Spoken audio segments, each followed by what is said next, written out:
I don't.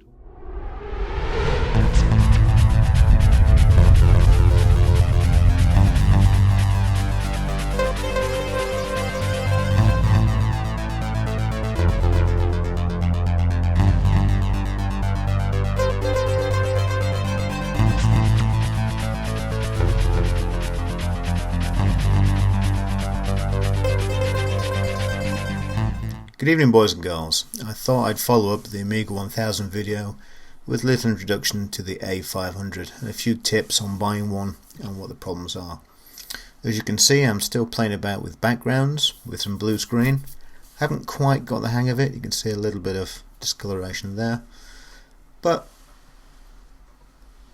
it's pretty good. Anyway, back to my favourite Amiga, and the Amiga that sold more Amigas than any other. Initially launched as a 1.2 version in 1987 with 512 kilobyte of RAM, and is the biggest selling model of the Amiga. That's what I meant to say. The A500 is a revised low-end version of the Amiga 2000, and it is also a cost-reduced version of the Amiga 1000, which was discontinued as the A500 was launched. The A500 was launched as a Commodore 64-esque machine, in so much as it's a small platform. It's a machine in a keyboard, extended keyboard, but a machine in a keyboard.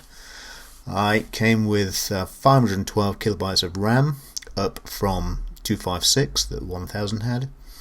It uses the same chipset as the PAL version, which is it's the OCS with the enhanced half-bright mode.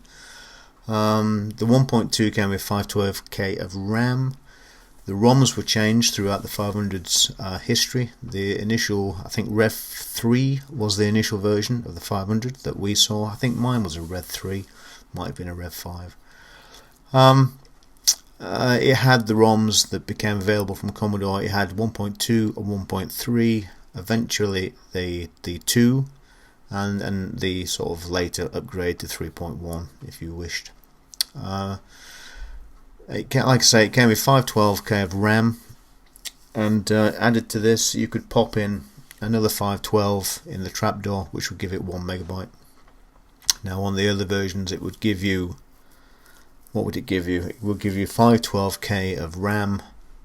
No, it wouldn't. Give you 1 megabyte of system RAM, it said. As you upgraded to Workbench 2, it would say 512 chip and 512. Would it say fast RAM? I don't think 512 was fast RAM in a 500. I think it was slow RAM.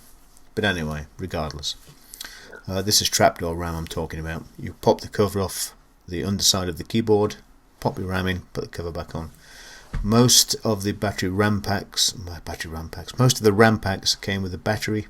The batteries leak and kill the RAM pack, so be very careful if you're buying an A500. Make sure the RAM has no battery, or change the battery, or cut it out, or do whatever, but just check it.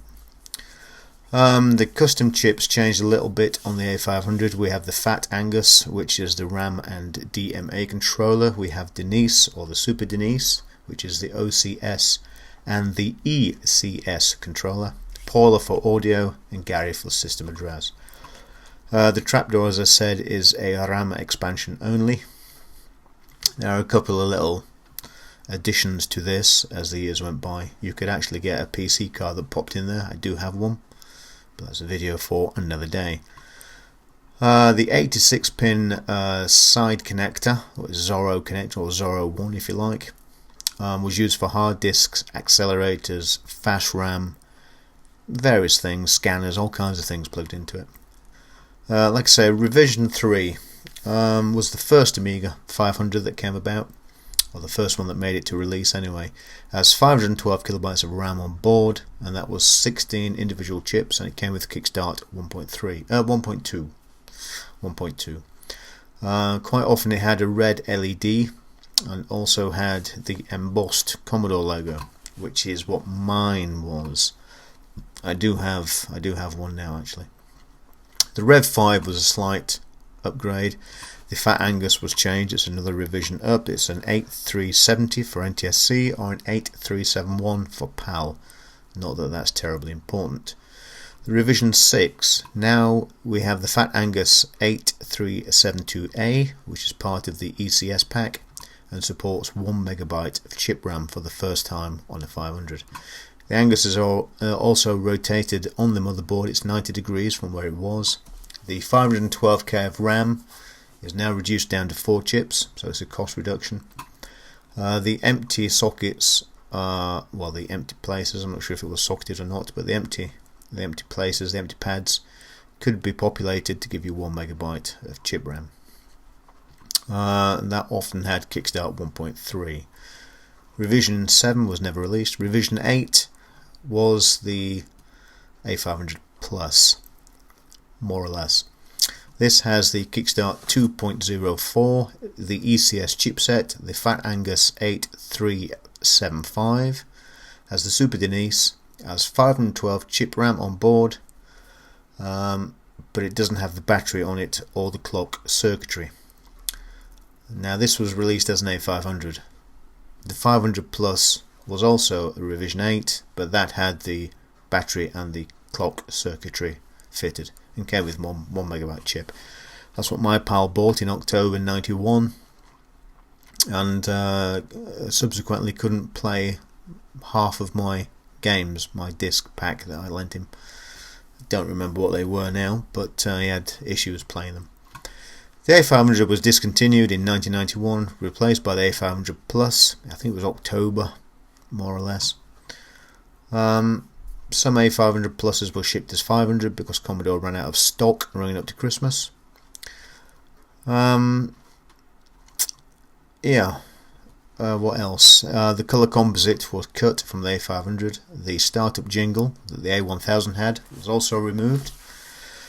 It also had the very ugly A520 TV modulator sticking out the back, and this is an ugly thing. It's about, I don't know, it's 5-6 inches long, sticks out the back of the Amiga, and you can plug in a coax, tune your TV into channel 36, 37, whatever it was in those days, and you could get a very grainy, poor quality picture, which is how I used the Amiga for many years. Okay, the A500, what can you do with an A500? Well, you can accelerate it. The A500 is probably the most accelerated Amiga out of the lot, but these are all very old accelerators except for the new ACAs. But anyway, there are 6 8000 accelerators, 020, 030, 040, 060, and an unreleased AGA upgrade, believe it or not, was designed and developed for the 500 to turn it into an A1200. But it was never released. I suspect it didn't work. You could plug in a hard drive, IDE or SCSI. You could use CD-ROMs. 5.25 inch or 3.5 inch floppy drives were available. Everybody had a 3.5 inch external. Genlocks, laser disc attachments. Well, one. Answer phones, modems, printers. The Amiga 500 had it all. MIDI interface, whatever you like. If anything was made for the Amiga, it was made for the A500. Initially, anyway. In standard trim, it was a lowly 7 MHz machine with limited RAM. You'd usually buy a hard drive for it, SCSI, slot it in the side, and these were noisy, slow, bloody things. But things have moved on now. We have IDE, we have CF cards that can be plugged into the hard drives.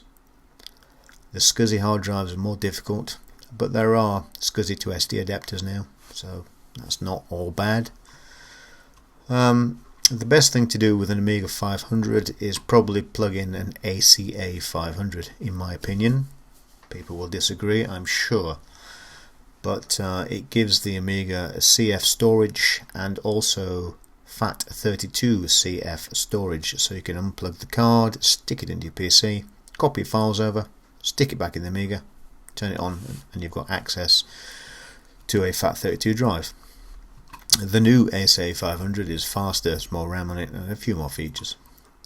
But essentially, if you've got an ACA 500, don't bother buying a new one. It's pretty much all the same. Word of warnings with Amiga 500. The Amiga 500, well, no, the Amiga 500 problems. You see them faulty from time to time, and they are listed as green screen, blue screen, white screen, black screen, won't turn on, or it turns on, the lights come on but don't do anything. This is generally down to chip creep, which means that the chips come loose in the sockets because of heat and age. So turn the power off, pop them back in, or push down on them, power it back up. 9 times out of 10 the Amiga will come to life, as long as no one's been in there poking about with a screwdriver. Sometimes you find corrosion in there, especially if the machine's been wet or left in the damp. That is a whole different subject. But the Amiga 500 Plus, which is the Amiga 500 that nobody wanted back in the day, but now is the best Amiga to have because it gives you access to more chip RAM. If you stick another 1 megabyte expansion in the trapdoor, it will give you 2 megabyte chip and allow you to play WHD low games. So the 500 Plus is the machine to get. But the A500 Plus had a battery on the motherboard, a Varta battery, and it's the battery that leaks and will kill the motherboard stone dead. It corrodes through it like an acid drop from an alien. So be wary. If you see them advertised with green screens, that usually means that the RAM chips, the tracks to the RAM, has been eaten through, and the machine can't access the RAM when it tries to boot, so it flashes up a green screen. Not always, but sometimes. So is the 500 worth buying?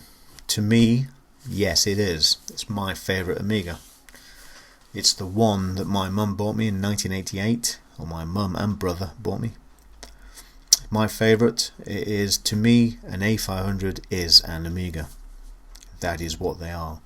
To a lot of people bought the A500 and never progressed any further than the A500. So to many millions of people, an Amiga is an A500. But in truth, is it the best machine? No, it's not. But purely through a nostalgic point of view, should you buy an Amiga 500? Yes, to collect. Yes, to play games on. Stick an ACA on it and you'll have more fun with Amiga than ever. Much better than using an emulator. Much, much better. If you want to just play 16-bit games up to, say, 1991-ish, 92, an A500 with 2 meg chip RAM and an ACA plugged into it is all you will ever need. It is superb. But just beware of buying them faulty. The keyboards usually are pretty bulletproof. The cases get knocked about, but they're okay. The floppy drives fail and are a pain in the arse. So if you're going to buy a 500, get yourself an ACA and you'll have a great time. So that is my opinion on the Amiga A500. I'll see you next time. So cheerio from me and my blue screen.